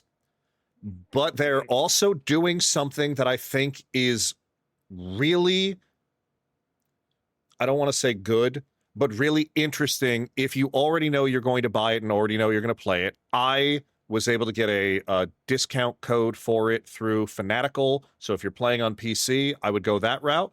They have announced that anyone who pre-orders the game on whatever platform you pre-order it on, you will automatically get upgraded to the deluxe edition, get all of the deluxe edition bonuses for it, including the ability to play 24 hours early. Now, again, I am not going to tell you how to spend your money, but I got technically, with the Fanatical code, a deluxe edition version of the game for under $60. So I am very cautiously optimistic, and considering that's a $90 value for, I think I paid $61 with taxes, yes, please. They have the collector's edition for Starbites. Oh yeah, it's great. I enjoyed it. I bought it. I literally, like, you can ask, I don't know if he's still in the chat, but at 12:01 p.m. when it launched, I was in Super Professor's chat and I bought the game the moment it launched and started installing and like streaming it. Like, Starbites is phenomenal. And again, I know potentially I am part of the problem when it comes to quote unquote pre-order culture. I don't believe in pre-ordering unless you're going to get something that you care about from it. I didn't care about the deluxe edition stuff because it's mostly cosmetics. I care about saving money. And if I could save 20% on something that I knew I was going to buy anyway, yes, please. Thank you. Istthereanydeal.com. Before we go, I want to see if anyone in the chat has anything to say. I wanted the bonus. Look, I get it. Like, trust me. If physical bonuses for pre-ordering existed on PC, I think I would potentially care a little bit more. But most of them, since they don't come out with physical discs for PC anymore, pre-orders and like bonuses, like, again, as someone who doesn't care about like cosmetics, I'm never gonna get like the deluxe edition unless it's like literally free. Gamer's gonna be also co-streaming the Wholesome Games. That's awesome. Despero is also cautiously optimistic about 007. I love the fact that it's a prequel.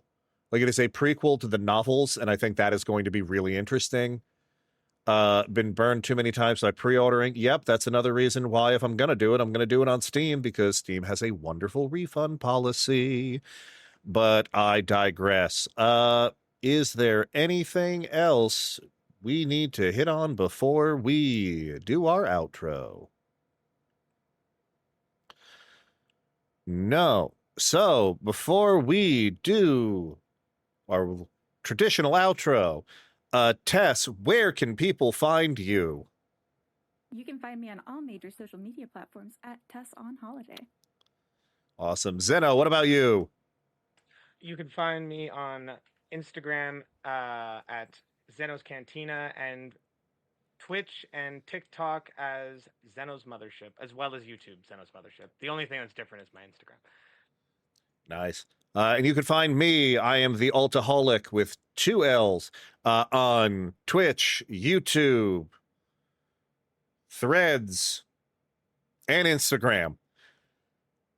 So thank you again for hanging out with us. That wraps up this month's episode of Press Start Together. Let us know, are subscription services worth it for you? What games did you almost quit or should have? And what sequels you're still waiting for? Your gaming's biggest what if? As well, make sure to follow, subscribe, and share the show wherever you listen. And remember, save early, save often, and always.